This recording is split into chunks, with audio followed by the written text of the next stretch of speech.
मित्रों, आप लोगों को लगता होगा कि हमारे फिशरमैन को श्रीलंका उठा करके क्यों ले जाती हैं, हमारे फिशरमैन को पाकिस्तान उठा करके क्यों ले जाता है। मित्रों, ये ले जाने की हिम्मत इसलिए करते हैं क्योंकि समस्या उस समुद्र के भीतर नहीं है जहां मछुआरे जाते हैं, समस्या उस दिल्ली की सरकार की दुर्बलता में है, जिसके कारण ये दुर्दशा होती है। நண்பர்களே, குஜராத் மீனவர்களை பாகிஸ்தான் ஏன் தூக்கிச் செல்கிறது? தமிழ் மீனவர்களை இலங்கை ஏன் தூக்கிச் செல்கிறது?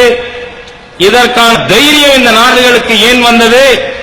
பிரச்சனை அந்த கடல் மத்தியிலே அல்ல, மத்தியிலே இருக்கின்ற பலமில்ல அரசாங்கத்தின் காரணமாக இந்த நாடுகளுக்கு தைரியம் வந்திருக்கிறது. अगर हमें गुजरात हो या तमिलनाडु हो, केरल हो या कर्नाटक, समुद्र तट पर रहने वाले हमारे मछुआरे भाइयों की अगर रक्षा करनी है,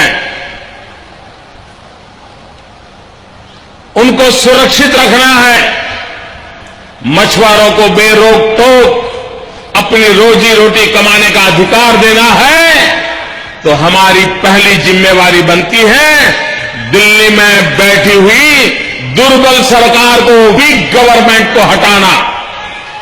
குஜராத்தாக இருக்கட்டும் அல்லது தமிழகமாக அல்லது கேரளமாக இருந்தாலும் கர்நாடகமாக இருந்தாலும் அங்கிருக்கின்ற மீனவர்கள் கடலிலே சென்று அவர்களுடைய தினசரி வேலை மற்றும் உணவினை பெற வேண்டும் என்று சொன்னால் பிரச்சனை இல்லாமல் மத்தியிலே இருக்கின்ற இந்த பலவீனமான ஆட்சி தூக்கி எறியப்பட்டாக வேண்டும்.